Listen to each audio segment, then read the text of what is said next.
हेडलाईन्सचे प्रायोजक आहे NBC bearings, लांब पळण्यासाठी। लोकसभा निवडणुकीसाठी पहिल्या टप्प्यातलं मतदान सुरू। महाराष्ट्रातल्या 5 जागांसह देशभरात एकूण 102 जागांसाठी होणार मतदान।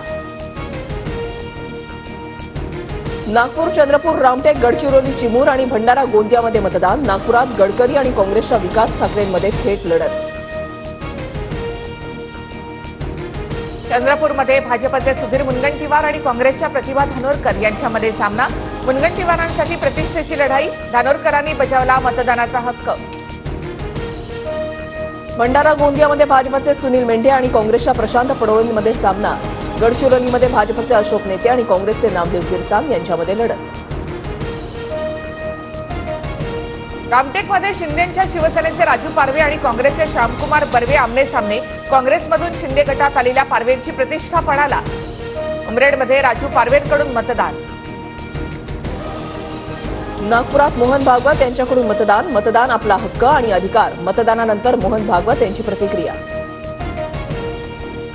गडचिरोलीमध्ये पिंक पोलिंग बूथ, मतदान केंद्रावर मतदान कर्मचाऱ्यांसह सुरक्षेसाठी सुद्धा महिला पोलीस। रत्नागिरी, सिंधुदुर्गमधील महायुतीचे उमेदवार आज उमेदवारी अर्ज दाखल करणार। उमेदवारी अर्ज भरण्यापूर्वी राणेंचा रोड शो। सांगलीचे महाविकास आघाडीचे उमेदवार चंद्रहार पाटील आज अर्ज भरणार। संजय राऊत, विश्वजित कदम, सतेज पाटील, जयंत पाटलांसह महाविकास आघाडीचे नेते उपस्थित असतील।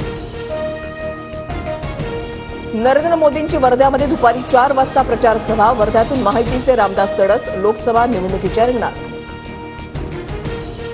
प्रकाश आंबेडकर यांची आज बुलढाण्यामध्ये प्रचार सभा। वंचितचे उमेदवार वसंत मगर यांच्या प्रचारासाठी प्रकाश आंबेडकर मैदानात। आदित्य ठाकरे आज अहमदनगर लोकसभा दौऱ्यावर। शिर्डीमधले उमेदवार भाऊसाहेब वागचौरेंच्या प्रचारामध्ये सहभागी होणार।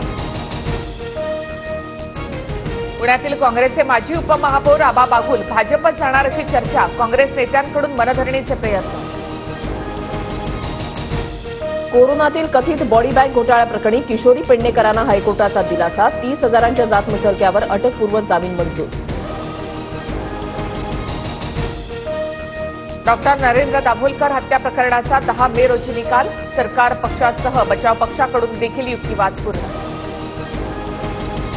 नाशिकच्या इगतपुरीमधील अनेक धरणांमध्ये 20% कमी पाणीसाठा। पाणी टंचाईचा सामना करावा लागण्याची शक्यता। वाढवण बंदराच्या उभारणीचा निर्णय लोकहिताचाच। मुंबई हायकोर्टाकडून राज्य सरकारचा दावा मान्य। प्रकल्पाविरोधामधील सर्व याचिका फेटाळल्या।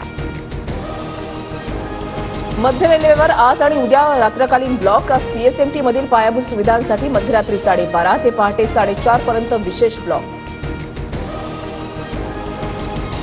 लखनौ आणि चेन्नई आज आमने-सामने। ऋतुराज गायकवाडच्या नेतृत्वामध्ये चेन्नईचा संघ आणि केएल राहुलच्या नेतृत्वात लखनौ सज्ज।